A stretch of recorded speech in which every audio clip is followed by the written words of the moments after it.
Hello students, welcome to Ganesh Coaching Commerce classes. In the previous lecture, we discussed about balanced and non-balanced force. So let's recap. Balanced and non-balanced force को discuss करने के लिए हम लोग ने एक यहाँ पे फिगर देखा था जिसके अंदर टेबल पे हम लोग ने कार्डबोर्ड को प्लेस किया था। कार्डबोर्ड का एक हम लोग ने ऑब्जेक्ट को वहां पे कंसीडर किया था और उसके दोनों साइड में हम लोग ने वहां पे स्ट्रिंग बांधा था। ओके, स्ट्रिंग पे हम लोग ने वेइंग पेन डाला था और उसके ऊपर हम लोग ने वेट रख के वहां पे डिस्कस किए थे। तो उसके अंदर हम लोग ने क्या कंक्लूड किया था, जिस वेइंग पेन पे हम लोग ज्यादा वेट डालेंगे तो वो वेइंग पेन उस ऑब्जेक्ट के ऊपर जो कार्डबोर्ड का बना था वो उसके ऊपर ज्यादा फोर्स अप्लाई करेगा। ओके, सो मींस क्या था, वहां पे जिसके पास ज्यादा वेट वो ज्यादा फोर्स अप्लाई करेगा। सो जो वेइंग पेन ज्यादा फोर्स अप्लाई करेगा तो जो कार्डबोर्ड था वो उसी के साइड मूव होगा। ओके, सो ये हम लोग ने देखा था balanced and non balanced force के बारे में। और वहां पे हम लोग ने एक और चीज देखा था कि अगर बैलेंस्ड फोर्स किसी भी ऑब्जेक्ट के ऊपर अप्लाई होगा तो ऑब्जेक्ट हमेशा रेस्ट में रहने वाला है, क्योंकि जो बैलेंस्ड फोर्सेस है वो हमेशा पेयर में एक्ट करेंगे। So let's define what is mean by a balanced force. So when a two forces acting on a body means object in with same magnitude in opposite direction. So these forces are called as balanced force. Means क्या, magnitude same होना चाहिए और direction opposite होना चाहिए। पहला force इस direction में लग रहा है तो दूसरा फोर्स इस डायरेक्शन में लगना चाहिए, तो उस फोर्स को हम लोग बोलेंगे balanced force. Non balance unbalanced force को हम लोगों ने कैसा डिफाइन किया था वहां पे, when two forces are acting on an object, okay, when two forces are acting on an object with different magnitude and in opposite direction। जब दो फोर्स किसी भी ऑब्जेक्ट के ऊपर एक्ट हो रहे हैं डिफरेंट मैग्नीट्यूड के साथ, मींस वहां पे हम लोगों ने मैग्नीट्यूड का टर्म देखा था। मींस क्या, मैग्नीट्यूड का मीनिंग क्या था, अमाउंट। फर्स्ट वाले केस में हम लोगों ने देखा था कि दोनों भी वेइंग पेन 50-50 न्यूटन का उसके ऊपर फोर्स लगा रहे थे। फिर सेकेंड वाले केस में फर्स्ट वाला वेइंग पेन उसके ऊपर 50 न्यूटन का फोर्स लगा रहा था, सेकेंड वाला 30 न्यूटन का लगा रहा था। तो अब यहाँ पे क्या चेंज हुआ, अमाउंट, मैग्नीट्यूड किसका, फोर्स का। तो यहाँ पे अनबैलेंस्ड फोर्स के केस में मैग्नीट्यूड क्या होना चाहिए, डिफरेंट होना चाहिए और डायरेक्शन अपोजिट होना चाहिए। सो हम लोग ने यहाँ पे डिस्कस किया था। हम लोग एक और टॉपिक यहाँ पे लेते हैं, दैट इज इसको कंसीडर करना है ऑब्जेक्ट है। सो इस ऑब्जेक्ट को एक पर्सन पुश कर रहा है, किस डायरेक्शन में, इस डायरेक्शन में। ओके, सो इस डायरेक्शन में वो पर्सन इस ऑब्जेक्ट को पुश कर रहा है। अब एक और दूसरा पर्सन है जो आ गया अब इसकी हेल्प करने के लिए। सो दूसरे पर्सन को भी हम लोग यहाँ पे ड्रॉ कर लेते हैं। सो दूसरा पर्सन भी अब इसको पुश करने लगा। जब पहला पर्सन उसको पुश कर रहा था, ओके, सो उसकी कुछ स्पीड रहेगी।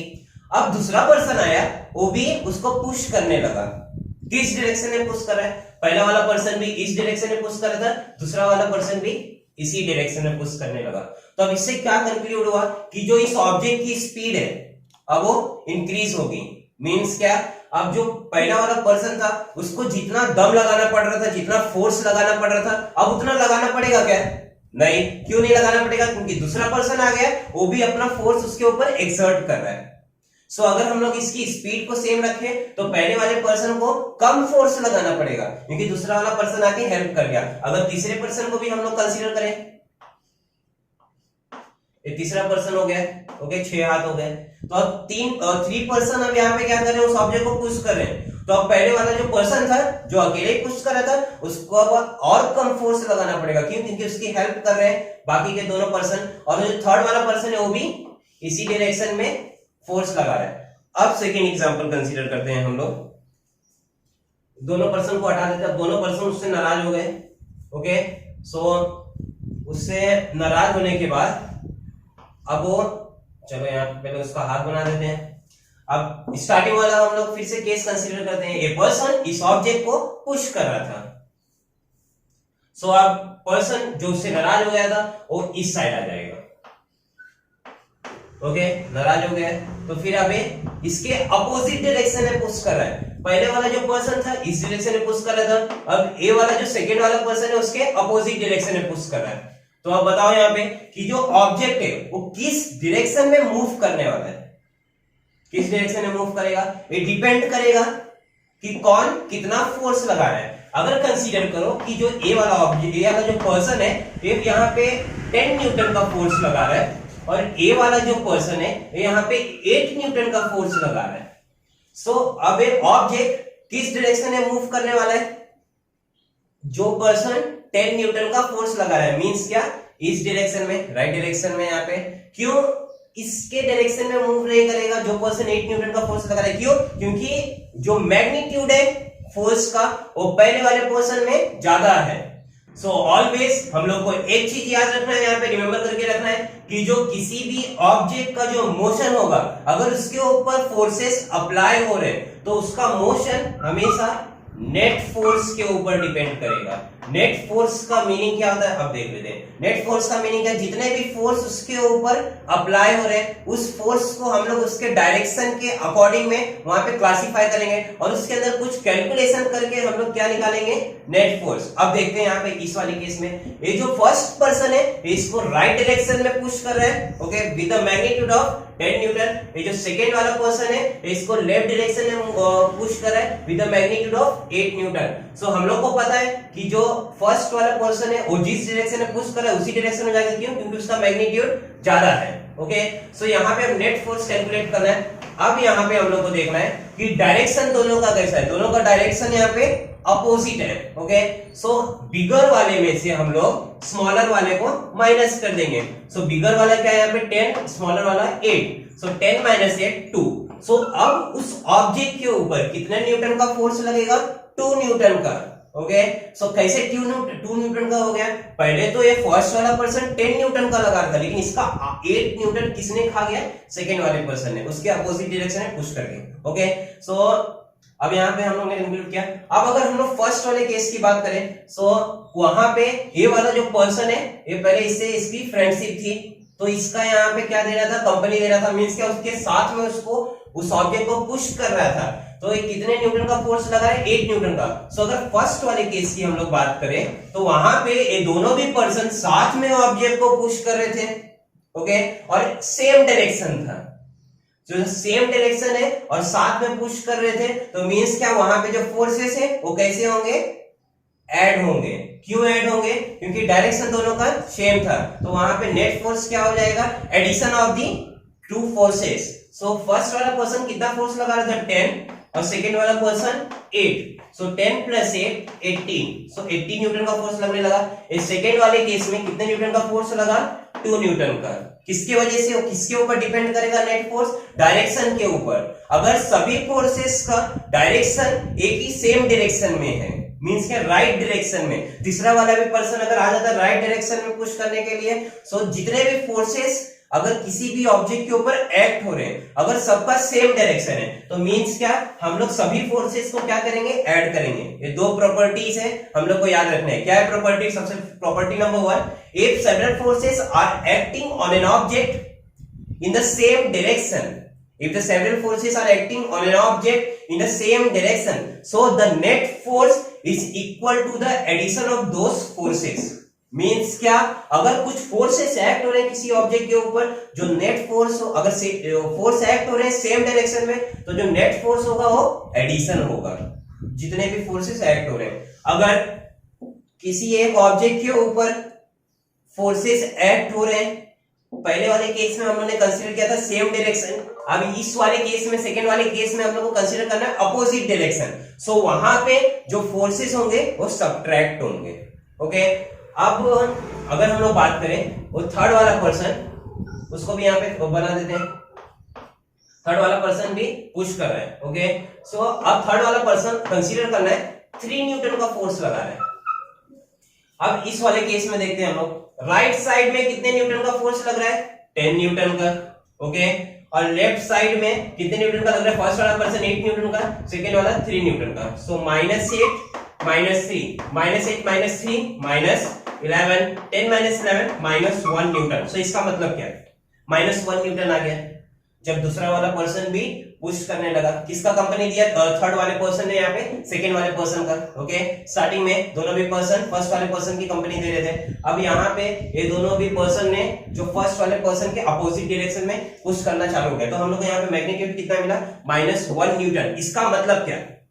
ये -1 न्यूटन किसके रिस्पेक्ट में आया? फर्स्ट पर्सन के रिस्पेक्ट में आया। फर्स्ट पर्सन राइट डायरेक्शन में पुश कर रहा था, लेकिन अब उसका यहाँ पे मैग्नीट्यूड कितना है? -1। सो इसका मतलब क्या है? जो ऑब्जेक्ट है वो लेफ्ट डायरेक्शन में मूव करेगा। क्यों? क्योंकि नेट फोर्स कितना हो गया? -1। मीन्स क्या? अब माइनस में आया, तो जिसके रिस्पेक्ट में हम लोग कंसीडर करेंगे उसके अपोजिट डायरेक्शन में हम लोग उस ऑब्जेक्ट को मूव करवाएंगे। सो यहाँ पे इस केस में जो ऑब्जेक्ट है इसका नेट फोर्स कहां पे होगा? लेफ्ट डायरेक्शन में, okay, with the magnitude of -1 Newton. Means क्या? अब फोर्स लगाते रहेगा, इन लोग भी फोर्स लगाते रहेंगे, लेकिन पीछे अब किसको हटना पड़ेगा? इसको। ये धीरे धीरे पीछे जाते रहेगा। ओके, सेकेंड वाले केस में हम लोगों ने यहाँ पे कंसीडर किया था, जब ए थर्ड वाला पर्सन उसके पास नहीं था, उसके साथ नहीं था, तब जब दोनों जन फोर्स लगाएंगे तो अब ये पर्सन का मैग्नीट्यूड ज्यादा है फोर्स का, सो ये पर्सन आगे की तरफ मूव करेगा। जब थर्ड पर्सन आ गया तो ये पर्सन पीछे की तरफ मूव करेगा। तो यहां से हम लोग को एक चीज कंक्लूड करना है कि if several forces are acting on an object in the same direction, okay, direction अगर सेम है तो जो नेट फोर्स होगा वो एडिशन होगा। किसका एडिशन होगा? जितने भी फोर्स एक्ट हो रहे हैं। अगर कुछ forces, several forces are acting on an object in opposite direction, okay, in opposite direction, तो हम लोग को वहां पे किसी एक मतलब डायरेक्शन को कंसीडर करना पड़ेगा। अगर हम लोग चाहते हैं कि इस ऑब्जेक्ट को राइट में मूव कराना है तो उसको कंसीडर करना पड़ेगा। फिर वहां पे हम लोग कैलकुलेट करेंगे। फिर अगर वो अपोजिट डायरेक्शन में फोर्स हो रहे हैं तो वहां पे जो नेट फोर्स हम लोग निकालेंगे, कैसे निकालेंगे? सब्ट्रैक्ट करके। Okay, so net force subtract कब होगा? जब डायरेक्शन फोर्सेस के अपोजिट होंगे। ऐड कब होगा? जब डायरेक्शन सेम होगा। सो ये हम लोग को यहाँ पे याद रखना है। सो यहाँ पे हम लोग ने कंप्लीट किया बैलेंस एंड अनबैलेंस फोर्स के बारे में। So our next topic is here inertia. So सबसे पहले यहाँ पे इनर्शिया का डेफिनेशन देख लेते हैं।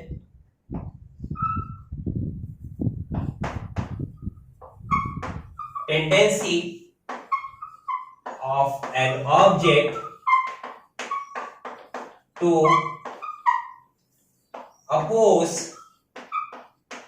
change in its state of motion. So यहाँ पे इनर्शिया का डेफिनेशन है, inertia is a tendency of an object to oppose change in its state of motion is called as inertia. So अब इसका मीनिंग देख लेते हैं। इसका मीनिंग क्या है?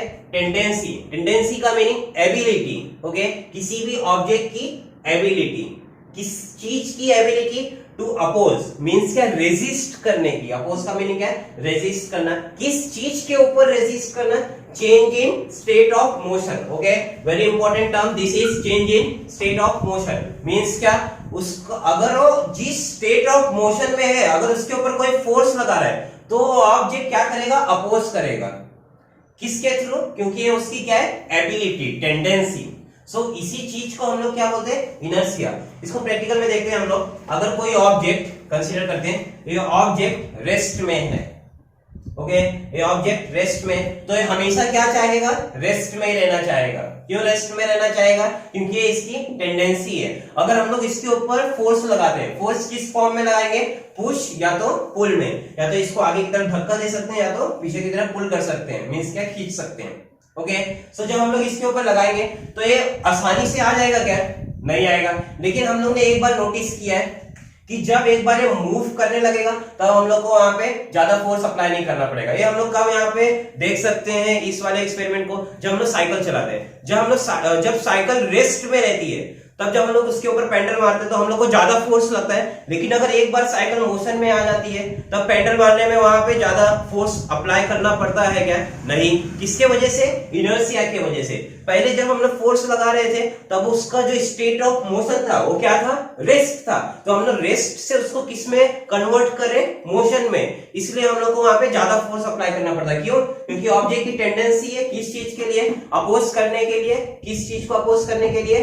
Change in state of motion. अगर ये ऑब्जेक्ट रेस्ट में है तो फिर ये ऑब्जेक्ट हमेशा चाहेगा कि मैं रेस्ट में रहूं। अगर इसके ऊपर छोटे मोटे कुछ फोर्सेस अप्लाई होते हैं, छोटे मोटे फोर्सेस का मीनिंग क्या है? अगर हवा बह रहा है तो हवा के जो एयर, अगर एयर यहाँ पे फ्लो हो रहा है तो जो एयर के मॉलिक्यूल्स है वो भी इसके ऊपर फोर्स लगाएंगे। ओके, एयर के मॉलिक्यूल्स इसके ऊपर फोर्स लगाएंगे। एयर के मॉलिक्यूल्स अगर इसके ऊपर फोर्स लगाएंगे तो ये उसको अपोज करेगा। अगर ये पेपर का बना हुआ होगा तो उड़ जाएगा, लेकिन कंसीडर करो कि अगर ये वुड का बना हुआ है, मेटल का है, ओके, सो एयर के फ्लो की वजह से यहाँ पे उड़ेगा नहीं।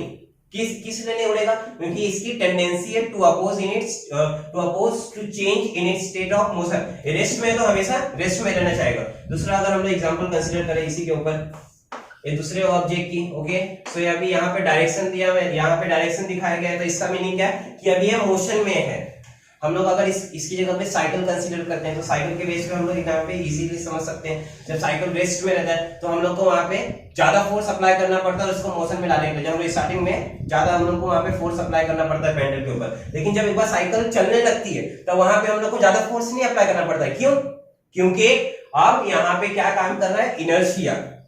अब वो किस में है? मोशन में है, तो हमेशा किस में रहना चाहेगा? मोशन में रहना चाहेगा। लेकिन कभी भी अगर हम लोग ने कंसीडर करो साइकिल जब स्टार्ट किया, 2-4 पेडल मारे, थोड़े दूर जा करके साइकिल रुक जाता है। किसके वजह से? क्या हम लोग उसके फोर्स लगा रहे हैं? हम लोग तो नहीं लगा रहे। ओके, हम लोग कैसे फोर्स लगा सकते हैं? ब्रेक को प्रेस करके। ओके, ब्रेक को जब हम लोग प्रेस करेंगे तो साइकिल वहां पे स्टॉप होगी। लेकिन अगर हम लोग ब्रेक को प्रेस नहीं करते हैं तभी भी साइकिल थोड़ी दूर जा करके स्टॉप हो जाएगी। किसके वजह से? वहां पे कौन से फोर्स अप्लाई हो रहे हैं? फोर्स अप्लाई हो रहे तभी रुक रही है। सबसे पहला फोर्स फ्रिक्शनल फोर्स, ओके, हम लोगों ने लास्ट लेक्चर में डिस्कस किया था, और फ्रिक्शनल फोर्स। और सेकंड क्या? एयर।